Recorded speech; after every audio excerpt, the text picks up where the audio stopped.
It's time for some bold predictions for Stranger Things Season 5. What's going on, guys? I'm Chris, and welcome back to another video. So today we are only a few days out from Stranger Things Season 5, so to celebrate, I've got bold predictions for things that could happen in Season 5. These are not necessarily things that I think are gonna 100% happen. They're just really bold, big, gutsy swings that Duffer Brothers and company could take in this final season. Some of them I think will happen, some of them not as convinced on, but I got together with my friend Olly from across the pond to collaborate. We each brought 5 bold predictions for Season 5, so go ahead and let me know in the comments your boldest predictions for Season 5. This is not my final predictions video. I'll have that coming out in a couple days. We're getting the final trailer tomorrow, so I'll have a reaction and breakdown to that. Later on this week, before Volume 1, I'll have a final predictions video where those are things that I 100% believe will happen. These are just bold predictions, so they're supposed to be a little out there at times, all right? We had lots of fun in this conversation, so be sure to hit that like button, and again, comment down below your bold predictions. And before we get into this thing, film-stocked merch is now on sale. You can get yours at the link in the description through Firefly Shop. She crushed it with the designs. You can get this embroidered crew neck or a t-shirt with the design printed on it. Any support means a lot, and I've never really done a merch drop before, so this just is special, and it's not going to be around forever. So if you want to get yours, consider getting it. There's going to be a Black Friday sale. Consider picking it up for Christmas, and with Season 5 right around the corner, it's the perfect time to stock up on Stranger Things merch. Without further ado, it's time for Stranger Things Season 5 Bold Predictions. See you on the other side. What's going on, guys? I'm Chris, and welcome back to another Stranger Things video. Today, I'm not alone. I'm joined by my buddy Olly from the UK as we are talking bold predictions for Stranger Things Season 5. These are things that we might believe could happen, but also things that would be huge swings, gutsy moves for the Duffer Brothers and company to make, and would just shock us more than anything. We each have about 5 or so predictions, and we're going to get down to those momentarily. But Olly, how you doing? I love the WSQK crew neck that you're rocking. Yeah, I'm good. I'm good. Thanks for having me on again. It's been a minute. Obviously, we're so close now. It's less than a week. I've had theories cooking for what, 3.5 years now. Soon there's going to be no more theories because we'll know. So I'm just ready to get into this. Dude, I'm pumped, and I feel like I gotta put the disclaimer out there for people. You've done something pretty special already with the season. Do you want to share with the people what that is? Yes, so last week I was lucky enough to go to the London premiere. Got to see the first episode of the season, an exclusive screening. So I've actually seen chapter 1, The Creel. It's like clocks in at like 1 hour 10-ish, 1 hour 8, and it was a blast from start to finish. But none of that will inform any of the kind of predictions today. So this is again completely no spoilers involved at all from my side. Exactly. So you guys don't have to worry about anything getting into spoilery territory. A lot of these could get pretty outlandish. We're just kind of having a fun time talking about bold swings that could happen here in the final season. We each have about 5. We're gonna take turns kind of popcorning off one another, much like the dialogue in Stranger Things sometimes when they're doing like an explanation scene, how characters will just piggyback off one another. But I'll let you go first as the guest. Olly, what is your first bold prediction? One that's kind of been boiling around for a while in the fandom is Callie, right? And I don't want to drop that name here now, whatever. It is a thing, right? I personally have my whole thoughts on that episode, The Lost Sister. I think while it is probably the worst episode in the show, it's still not a bad episode, and it serves its purpose in season 2, in Eleven's arc particularly. Everyone's been saying, will Callie return? Obviously, she was spotted at the LA premiere, so, you know, could that be she's returning, or is that just she's been in the show, she's invited? But I had my thoughts, if they were to bring Callie back in season 5, what would be the best way to do it, the most impactful way to do it. Since season 4, Vecna, we know, has been kind of in recluse. He's kind of recovering. You know, that's kind of how we leave season 4. So to really hone in on Vecna's strength and, you know, show, you know, he's back, he's ready, you know, what could be a good way to do it would be to, let's say it's a cold open of like a mid-season episode, and we pick up with Callie and wherever she is at this point, and the cold open of an episode is just Vecna getting Callie, just Vecna'd gone. Because obviously since the massacre, we know that Vecna, Eleven, and Callie, as far as we know, are the only 3 characters in this world with powers. So what better way to show Vecna's power in this new season than to eliminate, get off the board one of these other characters with powers? Because I feel like that would be a good way to reintroduce her and have it be shocking, bring her back, and then she's gone again straight away. And kind of appease that kind of notion in the fandom that people kind of want to see that kind of revisited or tied up. But that could just be an interesting way to do that. A Callie death scene, could you imagine? The people Just would go abrupt. crazy, dude. To your point, even if it's like, ep 2, 3, or 4, a cold open where, Callie's maybe even with her crew and we take it one up and like the whole crew gets wiped out by Vecna. That would be gnarly. I can't even imagine. But keeping it in the realm of death, my first prediction, it's also a prediction that I think is going to happen. So I think it's twofold. It's bold. It would be gutsy. I also am like pretty confident it's going to happen. And it's because of a win in the season, I think it's going to happen. You and I have discussed death predictions. I'm sure you'll bring up some potential death predictions as well. You've already talked about Callie. I am of the opinion that Murray, the bald eagle bowman, bites the dust in the 4th or 3rd episode. So in volume 1, I think Murray's going to go. My reasoning here is we have not seen a lot of him in any of the marketing. You go to the To Doom date announcement, the teaser, the trailer. We don't see a bunch of him. And when we have seen him, he's rocking the same outfit, seemingly either with that Bradley's Big Buy truck or near the radio station. And so he doesn't have a lot of outfit changes. Every other character we've seen rocking multiple fits, in different locations. Murray kind of seems like, his time is up. And I don't know if the evidence of him just not being in the marketing all that much is big enough to justify it. But even then, he's one of the few characters who doesn't really have familial ties. Like, he doesn't have a family. He lives alone. He's kind of served his purpose at this point in the show. He's great comedic relief. He's a lovable character. I'd be pretty hurt if he bit the dust, but I could end up seeing him go, and it would be brutal. While we're kind of on this topic, this big topic of who's going to die, I've had this idea, or I don't know how wild or crazy it is, for a long time. What if they don't kill any of the main cast? Through seasons past, we've seen the trope that everyone knows and loves or hates and talks about of introducing new characters and killing those characters to kind of protect the main cast. And whatever opinions you have on that, I think it works because you keep the core group of characters safe and you get to ride with them the whole way. But you've also got the high stakes because whether it's Bob or Billy or Eddie, these characters that are biting the dust, they bring the stakes that ensures the stakes are still in the story. Going into season 5, can I actually envision any of these main when I say core group, I'm talking the 4 boys, Elle, Max, Hopper, Joyce, some of the teens, these core characters. Can I actually envision a scene that could play out with those deaths? And would the Duffers do it?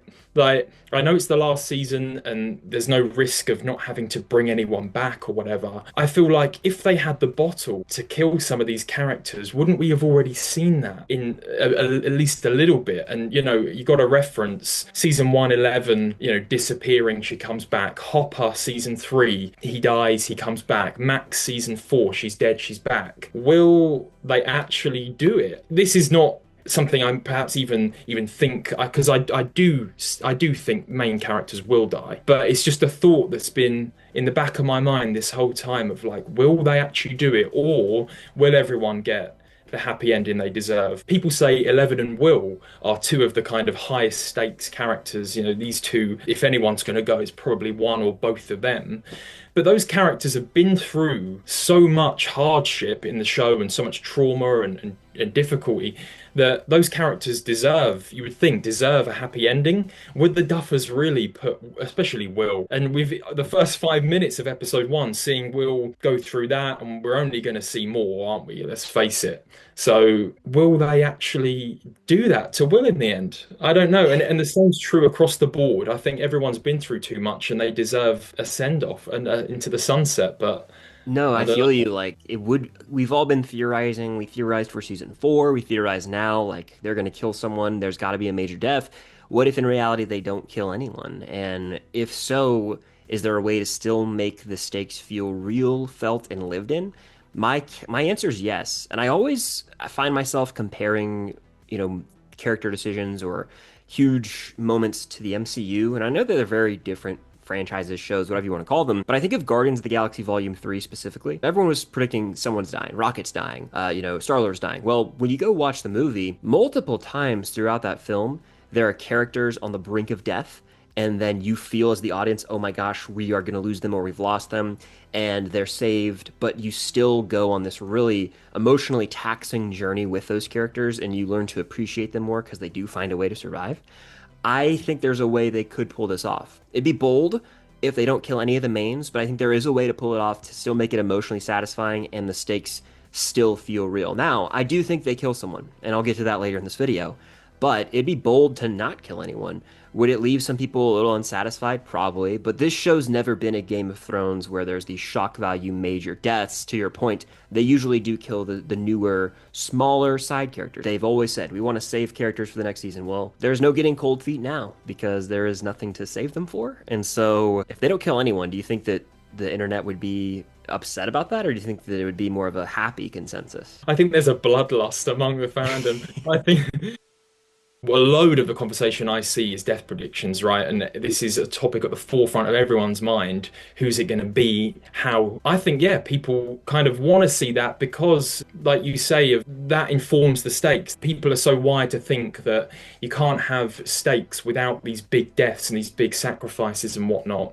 But Stranger Things has proved year after year that you can. I have one final death prediction, so I'll get that done right here while we're talking about death. The rest of mine are not related to deaths. It's basically the opposite of what you just said. There's a bold prediction where everyone lives. Here's a bold prediction for you. What if Vecna, Eleven, and Will all go out together? Will was obviously taken in those first 5 minutes, and then in the beginning of the show, he was taken to the Upside Down. Eleven and Vecna have serious ties. One of my bold predictions relates to their relationship. I'll get to that later. What if they all three have to go out in order to eradicate the Upside Down? That would be losing two Season 1 characters, Eleven and Will, in the same moment. Obviously, I think Vecna's going to die, but it'd be bold as hell if they killed Will and Elle together.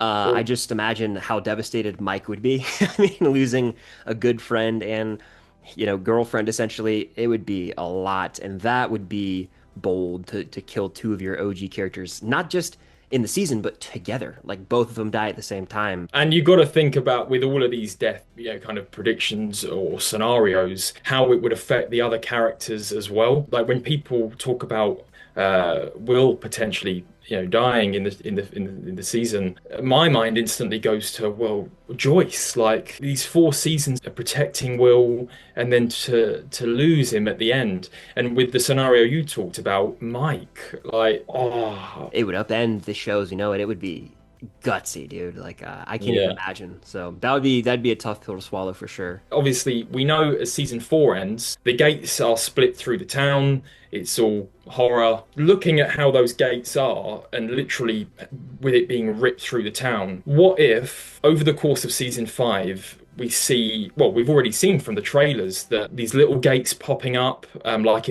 outside the WSQK station with Murray and Robin, those gates popping up there. What if it becomes kind of so torn and there's cracks all throughout the town that by the end of the season, Hawkins, this is crazy.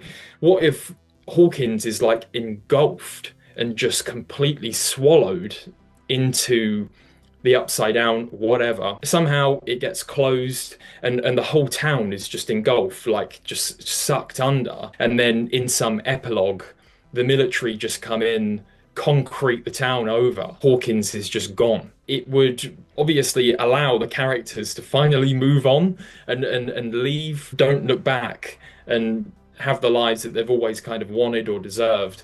But I can just envision that shot of just Hawkins being just a concrete slab or just a hole in the ground, a crater, and it's gone. How upsetting would that be? The city that all these characters have lived in and fought for, and in a sense they lose. Perhaps they do get rid of the threat, and the Upside Down, Vecna, all that stuff is no longer a threat to the right side up, the real world, but the city is the sacrifice. Instead of maybe a character, it's Hawkins biting the dust. It would be super bittersweet to say goodbye to the town. Man, that would be bold though.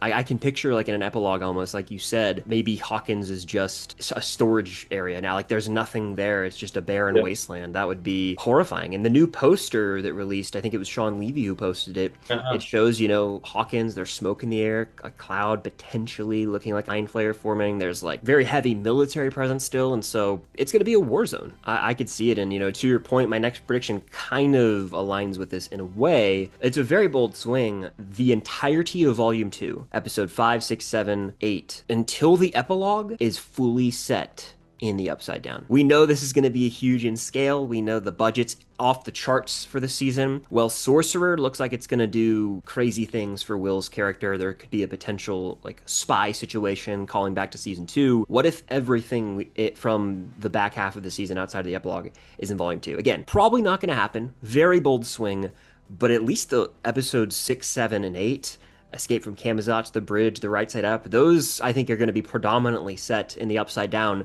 But the reason it calls to your point is we know that at the end of season 4, the Upside Down is kind of bleeding into Hawkins.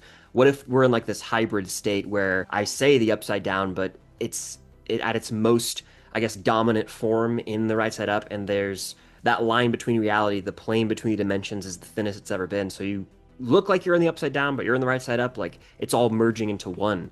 I think that would be nuts, especially given the budget and how epic in scale we know some of those episodes from Volume 2 and the finale are going to be. So could you imagine that? How bold would that be? Like episode fully set in the Upside Down? Wow. Being the final season, you want to get as much of the Upside Down in, because recently finishing my rewatch of season 3, no Upside Down at all, which is something you forget as well. So, and in 4 there were bits, obviously a decent amount. So to really hone in and get as much Upside Down stuff in as possible this last time round, I'd definitely be down for. Going on to my next one, I've had this thought for a while of what if we had somehow creatures from the Upside Down on side, Demogorgons, Demodogs, fighting with the party, right? Because we don't know what happened over in Dimension X. Did the Mind Flayer originate there? Did he conquer them, right? Because for all we know, the Demogorgons were this sentient, thriving race that were then kind of enslaved by the Mind Flayer in the same way that, they want to do that to our characters. Could we see Demogorgons, Demodogs on side fighting with the party? Could we see a Demogorgon one-on-one? Imagine that. Demogorgon brawl. It'd be bold for sure, a big swing, but I could just see, like I think I've referenced this, the villain from season 1 in terms of what we know is this Demogorgon creature. Well, seeing that alongside 11 fighting Vecna would be just sick. There's no other way to say it. It would be hype. I would be here for it. Keeping it in the realm of Demogorgons, okay? We know based on what we've seen that Demogorgons are going to be coming after our character groupings in Hawkins, right? We've seen them busting down the barn door with Joyce wielding an axe. We've seen them coming after Max and Lucas in the hospital. There's a clip going around online. I won't say exactly what happens, but based on that clip, Demogorgon is coming after Karen and Holly, okay? Backtrack with me. In season 4, obviously Vecna has Nancy in a trance, relays all this information and visions of what's to come to her. Near the end of her little spiel, she's talking about how she saw her mom, her sister, Mike, and they were, and she doesn't finish her sentence. Well, what if all along we as the audience have been under the belief that it's all about, Vecna and Will, or Vecna and 11. What if in reality it's about the Wheeler family? That'd be a bold swing and a big retcon. All along we're focused on why was it Will. Well, if you think about it, Vecna has beef with 11 and Will, and those two people are maybe the most important people in Mike's life. And so what if the entire time we've been viewing it through a different lens? It'd be a bold swing to kind of almost rewire our perception of the show and characters' levels of importance. Now, I don't think this is going to happen. It's just something on my recent rewatch that me and my fiance Cam kind of humored. Like, what if it's all been about the Wheelers? Everything's revolved around them. Taking it one step further here, and you know this theory, wild fan theory from season 4, that Karen Wheeler is a Creel. I think it's absurd, but if they go this route, it would make sense. It would also maybe make sense as to why we know Vecna's seemingly going to be targeting Holly Wheeler, a familial connection that really ties Vecna to the Wheeler family. So it's just a fun, bold swing. I think it's all going to be about Will and 11, but the Wheeler family have been at the center of this all. So what if they retconned it and they were like, Vecna's really been after them the whole time? It'd be a bold swing. There's got to be something in that. There's something in that for sure with Holly's involvement. Seeing Finn recently talk about kind of Mike resuming this leadership role that we came to love in the earlier seasons, which I'm super excited about, by the way. Mike's a character that's divided the fandom a bit in seasons 3 and 4, and I think returning him to that status is the perfect decision for his character. And I know Finn fought for that, as he said in interviews. My last one is a very controversial idea. The idea of a Vecna redemption. It gets very tied up and bogged down in kind of the lore and the backstory from the first Shadow and other things that are probably going to be explored in season 5, and the connection between Henry and the Mind Flayer. So I don't want to get too bogged down in that. And the Duffers have said many times that the season 4 ending was their Empire Strikes Back. So could we see this Darth Vader-esque kind of redemption at the end of things? Quite possibly. What made me double down on this was Noah Schnapp in a recent interview where he was asked, is there a misunderstood villain in the show? And he just blurted out Vecna, and Millie had to like stop him. Low-key Vecna, because like... No, shut up. Oh. I don't know how they would practically do it. Like, would it be a case of he actually turns around and starts fighting with them? Or would it be they defeat him and then he kind of is remorseful? I don't know how they'd do it. It would be quite a poignant scene to see. Maybe they've defeated Vecna and the Mind Flayer kind of has no use for him anymore because he's gone. And then you just see the Mind Flayer kind of leave Vecna and he just resorts back to this child. Because judging by some of the lore and some of the theories, kind of a mix of the two, we're led to assume that the Mind Flayer has been a presence in Henry's life for a long time, since he was a boy. If he is finally released from it, would he just be the child? That would be really satisfying, I think, and be an emotional punch. But my final prediction is in the realm of Henry Creel also, and it does get into a little bit of the play stuff. I haven't seen the play, but I know of it fairly, and you and I might even be able to discuss this off camera, or even if you're comfortable getting into it here.